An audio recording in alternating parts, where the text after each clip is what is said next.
going on, my YouTubers? It's your girl Psycho LaRue coming at y'all with the part 2 of the reunion special for Love and Hip Hop Atlanta. I know I promised it to y'all last night, but a bitch was hella tired. My apologies. Anyway though, let's get into it. We started off the second half of the reunion with, of course, Stevie, Jocelyn, and Mimi. We basically got into, you know, the whole my mommy abandoned me, you know, mommy wasn't there to change my underwear type shit, which explains a lot as far as Jocelyn. Wait a minute, eyebrows. Y'all better get it together. My apologies, y'all. But like I was saying, we basically got into how Stevie, Jocelyn, and Mimi didn't have a mother there to show them that motherly love that they needed in order to become, I don't know, decent fucking human beings. Mimi. Stevie basically pretty much told Mona the same thing he's been telling everybody else. I don't really care to meet my mom. I don't really care to talk to her. I really don't care for it. I'm good on that. But Jocelyn, on the other hand, was like, you know what? You need to sit down and talk to your mother. You know, and, you know, Jocelyn having her emotional moment when we saw an unseen clip of her and her mother and her stepfather. And at this point, it is completely clear to me, you know, why Jocelyn is the way she is. Her mom and her stepdad, like, they took absolutely no responsibility for the things that Jocelyn was doing as a kid. Like, for her to be running away every weekend, and the only way you will allow her, for you to be kicking her out, or for her to be running away for days and days at a time, and the only reason or the only way that you would let her back in the house is if she was giving you the money she was making. Like, wait a minute. At 13, 14 years old, your child should not be out prostituting herself because your ass is strung out on drugs. It really should not be that way.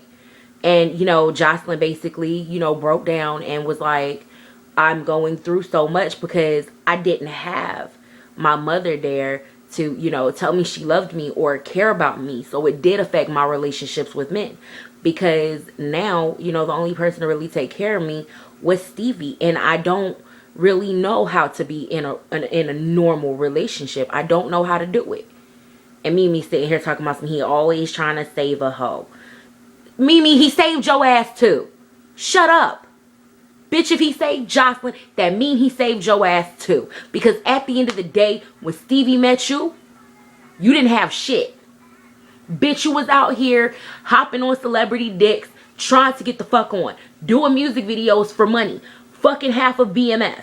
Like, you can't sit here and talk about how he saved fucking Jocelyn when he saved your ass too. Bitch, that little business you got, where the fuck did you get the startup money? Where did you get the startup money? Because quiet as it's kept, niggas been saying you've been broke for a while. So where the fuck did you get the startup money? Stevie. When nobody else wanted to be with you, Stevie came back to your ass. Stevie blessed you with a child. When he could have had a baby with anybody else. He could have been married by now. Stevie can, you know, go out his way to say, I'm not the marrying type. Stevie's a fucking liar. If Stevie really wanted to be faithful to a female, he could. But it takes a certain type of female to hold Stevie down. That would be Jocelyn.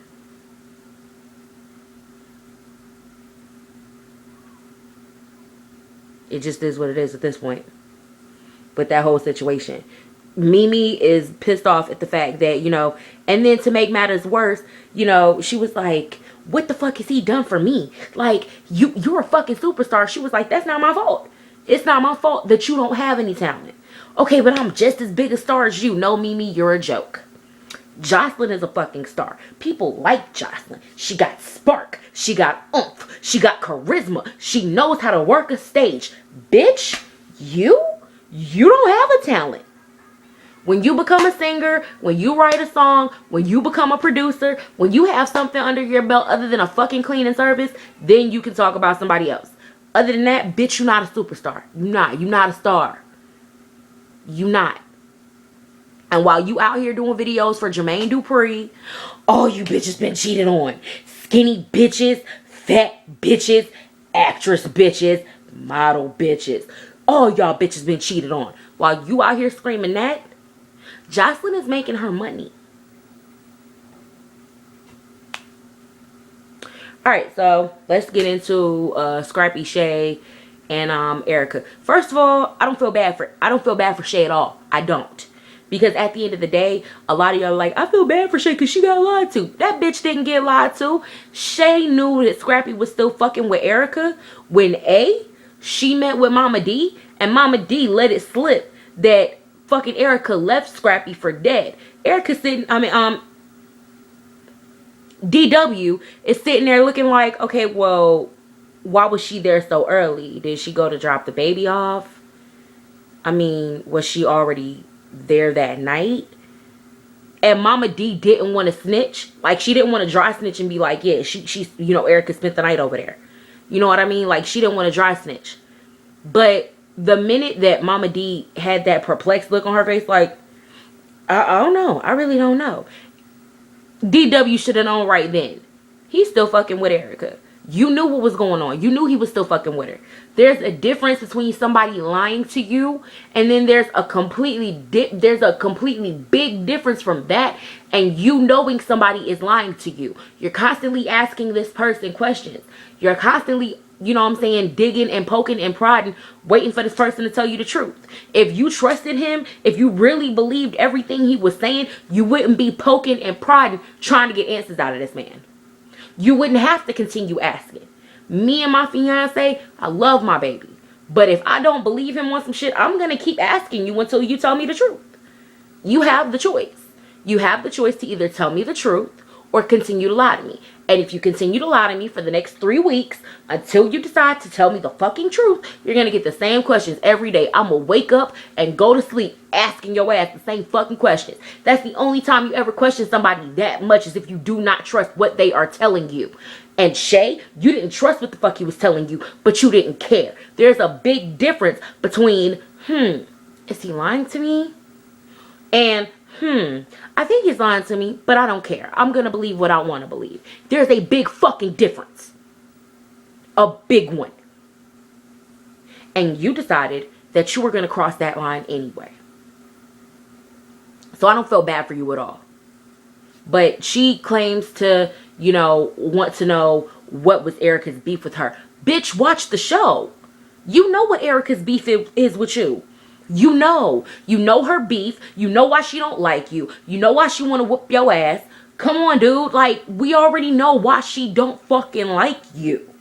You know why she don't like you. That's like Carly asking fucking Mimi, did you know K.Michelle had a problem with me? Mimi said flat out, you know she got a problem with you. Everybody else knows, so how the fuck you don't know? Same thing. You know this girl has a problem with you. You know it. You sat here, you tried to fuck her man, even though, like I said, you had it in your heart. You knew in your heart of hearts that this nigga was lying to you about his relationship with his baby mama. You knew in your heart of hearts that he was lying. But you decided that, oh well, he might be lying to me, but he's mine now. I done waited this long for a baller, for a nigga with money. I'm gonna fuck with him anyway. It's a wide known fact in the industry that Shay Bucky Johnson has been running around this bitch trying to get checks, trying to fuck ballers, trying to, you know, slip her way back into this industry. Shay, we didn't want you when you were here. We don't want you now. Leave. Get the fuck out of the fucking industry right now. Go do what Boots did. Go start a fucking family. Get married and start a family. You don't see Boots out here in situations like this. Fuck no. When Boots realized how bad she looked on TV, she said, fuck it. I'm not doing this to myself again. I'm good. And she went and she got married. She has, I believe, if I'm not mistaken, Boots has 2 babies now. Congratulations to her for getting her life together and doing what's right for her. Shay, you still out here trying to, you know what I'm saying, live this life of, you know what I'm saying, some reality TV star. You weren't a star then, you're not a star now. The fuck out of here. Please. Now, we are going to go ahead and, because for the majority of the reunion, like, I was flipping through the channels, but tonight I actually got a chance to catch it, because I would catch it like midway through. like dead in the fucking middle. Like I'd miss the whole shade and, you know, Stevie and Mimi shit. Like, I'd miss that shit and then catch it when, you know, K.Michelle, Kirk, Rashida, and Carly and Benzino were on stage. So let's get into that. Mona brought them on stage to see just where the love in hip hop really was. And salute to K.Michelle for being mature, because K.Michelle, even though Rashida really tried it, like, bitch, you tried that. Even though Rashida tried it, K.Michelle was still the bigger person when, you know, Mona looked at her and said, K.Michelle, do you think that Rashida made the right decision to, you know, stick things out with Kirk? And Rashida, and not Rashida, but K.Michelle was like, yes, I think she made the right decision. Because at the end of the day, you're always supposed to choose love. Because what else do you have in this world but love? You know, although we don't like each other, I'd never take that from her. You know, she got her husband. She has a beautiful family. That's what she has, and that's what, you know, that's what she has to fight for. That's what she's fighting for. It's for her family and to keep that love. So salute to K.Michelle for being so mature, because she really could have said, no, I don't feel like she made the right decision. Or she could have gone in on Flop Sheeta again. Either way. So let's get into this. Mona asks what happened with Carly and Benzino, and Carly decides to talk about how, you know, that night when they broke up, she was just so distraught. She went over there to try to figure out how they could fix it. She walks in and there's a butt naked bitch there talking about, I live here. Carly, really? You really think the bitch lives there? We know that's a lie. Because Benzino was like, first of all, you ain't supposed to be in my house, no way. Bitch, I got my key back. What the fuck were you doing in my house? Which is a good point. But Carly was trying to make it seem like, you know what I'm saying, she was trying to get the public's favor. That's what the fuck my eyebrows look, ooh. I have to pluck these things again. Anyway, though. You know, Carly was basically trying to gain the public's favor, and it didn't work, because we already know that Carly was only with Benzino to get one up. Shout out to Benzino when Mona said, so what is the status of your relationship? That nigga said, finito, we done. I'm not with the bitch no more. Like, I'm not rocking with her. It was just funny to me. And they asked K.Michelle about, you know, Ryan Lochte, and she basically said what she had already told people. Me and him are just friends. Like, he's a cool dude. Me and him are not a couple. But she also made it very clear that in her situation, you know, business did interfere with the love. And it's good that she finally spoke up and said that, you know, even though I did care for him and I did love him, the business aspect of everything really did fuck up our relationship, because now it goes from, you know, me caring for you and, you know, you caring for me to, okay, I care about you, but you got to make these hits. You got to release these singles. You got videos to do. And then on top of that, you're stealing from me. So, you know, salute to K.Michelle for not, once again, not bashing Memphis hits. Now, pause for the cause. A little tangent. Memphis just filed suit against VH1, Viacom, Mona Me Entertainment, and K.Michelle. Really? Now you want to press charges. Now you want to file a civil suit. Memphis. It's a well-known fact that you do bad business with everybody. Wait a minute. He didn't sue K.Michelle. Just VH1, Viacom, and Mona Me Entertainment. He's not going to sue K.Michelle because we already know. It's not even a defamation suit. It's just a civil suit.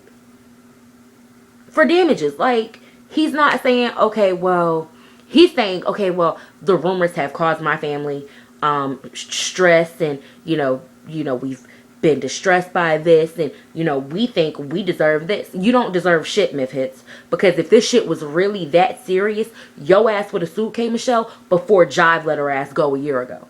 You would have been sued this bitch, because she been saying this shit for 3 years. Now, it would be different if she got on the show and said, Myth Hits beat the fuck out of me. She never said your name. Never. You want to know what made motherfuckers know it was you? while I was assembling that ass, those tits, and those new teeth, I am Geppetto. I made you. You made her? You made her or you upgraded her? Be real. Be real here. Keep it all the way funky, dude. You didn't fucking make her. And that's some true Ike Turner type shit for you to be saying. And yeah, I said it to you on Twitter. His bitch ass still ain't fucking. What you gonna do? Sue me? I wish you motherfucking would. I ain't got shit for you to sue for. Wish you would, nigga. I said the shit on Twitter. Nigga, you keep. What the fuck are you suing motherfuckers for? Because you did bad business. It's a well-known fact that Myth Hits has been out in LA for like the past 6 to 7 months trying to find a fucking job with a record label because nobody is willing to touch him. This has been before the show started, my nigga. You got fired from Jive a year ago. Damn near 2. You been got let go. But now you want to look for a job. Now you want to shop fucking bum-ass reality shows. Really? Are you that hard up for cash that you're going to sue Viacom? My nigga, Viacom is gonna destroy you. Viacom, VH1, Mona Scott Young alone is going to demolish you. You want to know why? Because honestly, let's keep it all the way funky. Everybody is talking about, okay, well, we want to see the proof. We want to see the evidence. If K.Michelle was lying, even without saying his name, Mona Scott Young would have never let K.Michelle on the show to tell that story had she not had some kind of proof. VH1 wouldn't have risked a lawsuit behind that shit if she didn't have some kind of proof. The label would have stepped in and defended this man if she didn't have any fucking proof. So for the people that are asking for proof, shut your mouths. Because she showed every bit of proof that she needed to show to get on this show, to tell her story, to get out of a $2 million debt. She showed every bit of proof that she needed to show. Now what the fuck y'all gotta say about that? She showed the proof she needed to show to the people she needed to show it the fuck to. Now what the fuck you mad about now? Hold on.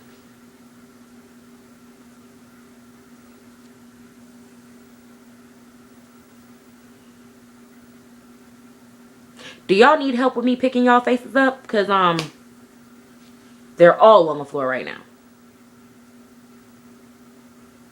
I can see about 100,000 faces on the floor right now. So do me a favor. All of y'all that have anything to say about K.Michelle and her accusations, put 2 and 2 together. And if you can't do math, take a stadium of seats. Because we're not here for that. We're not here for you. We're not here for you and your bullshit conspiracy theories. Not when everything is absolutely clear. Not when like I said, let's keep it all the way funky. If K.Michelle was lying, them motherfuckers wouldn't have put her on the show. They would have told her to go elsewhere. They would have fucking voided her contract, told her ass to go elsewhere. The label would have already stepped in. The label would have stepped in 4 years ago if she was lying. Think about it. Think about it. There are plenty of people who would have stepped in and shut her up if she was really lying. Now, back to reunion. Oh, I'm at 19 minutes. Oh, sorry, y'all. Fucking long ass review and shit. Okay, here's the end. We get to the end where everybody's on the cast couch and they're asking questions from the audience again. And it was so funny because somebody asked K.Michelle the question, how many receipts does somebody need for you to respect them? And K.Michelle just laughed. She was like, more than what Carly had to be talking to me. Like, at least have a Wikipedia page. That's a big ass receipt. At least have something up on the internet to show us what you've done, so we know you're legit. They asked Stevie J, you know, do you think that, you know, rat face that you do is cute? And he did it again. And then they put like a compilation together of him doing his rat faces. I don't give a fuck what nobody say. That face is monumental. Yeah. Yeah. fucking monumental. Don't get it twisted. Stevie J has now started some shit that it will never end. Like, you got everybody doing the Stevie J face. Everybody, including me. Including Chris Brown. Everybody doing the Stevie J face. Then they turned around and asked Mimi, you dropped off 3 boxes at his house and y'all been together for 15 years. Is that all the stuff he had at your house? Oh, well, you know, if I had packed all his stuff, we would have had to call the movers. Bitch, stop lying. Stevie has been living with Benzino for how long? Exactly. Cut it out. We know that nigga wasn't staying with you. We know it. Is what it is. So, once again, they ask Scrappy, because Scrappy, as y'all know, proposed to Erica. They asked Scrappy and Erica how they felt about, you know, the whole new engagement and shit. And they were both happy. Erica was smiling from ear to ear with that drag queen smile. Because I swear, the reunion, like, I love Erica. Erica's a beautiful girl. But the way they did her makeup, they had her looking like a straight drag queen. They had Erica looking like Miss Noxzema. Too long fu for that ass. Oh, and Scrappy is cheesing hard. Talking about, I'm happy. Mama D like, welcome to the palace, Erica. Mama D, what palace? I mean, are you living, like, what fairy tale land are you living in? Narnia? Like, seriously, cut it the fuck out. It's starting to get a bit much. But, I mean, I ain't gonna too much lie. On this reunion, Mama D was reminiscent of the White Queen. Like, she was real reminiscent of a black version of the White Witch. Like, for real, for real. Just saying. I mean, usually she looked like Scar. But on the reunion, you know, she looked like she looked real white in the face. She had them white features because they had contoured her to make her not look so hard. She looked like a white woman in the face. And she looked like if she had on a big white dress that poofed out at the bottom, she could be the White Witch in the Kingdom of Narnia and stuff. And, you know, Shay came out that bitch looking like Aslan with the yellow hair. Yeah, she looked like Aslan. And, yeah. Excuse me. One more point. I'm sorry, did anybody notice Carly's face when K.Michelle said the whole receipt situation? Did anybody notice Carly's face? Carly was looking down at the ground like she had that look like, bitch, I hate you. I'm sorry. That look topped all the looks. Like, that look gave Stevie J's rat face a run for its money. Like, for real, for real. For real, for real. But, that's it. My apologies for how long this review is. Y'all know when I start talking, it's hard for me to stop. Ugh. But, that's it for the reunion.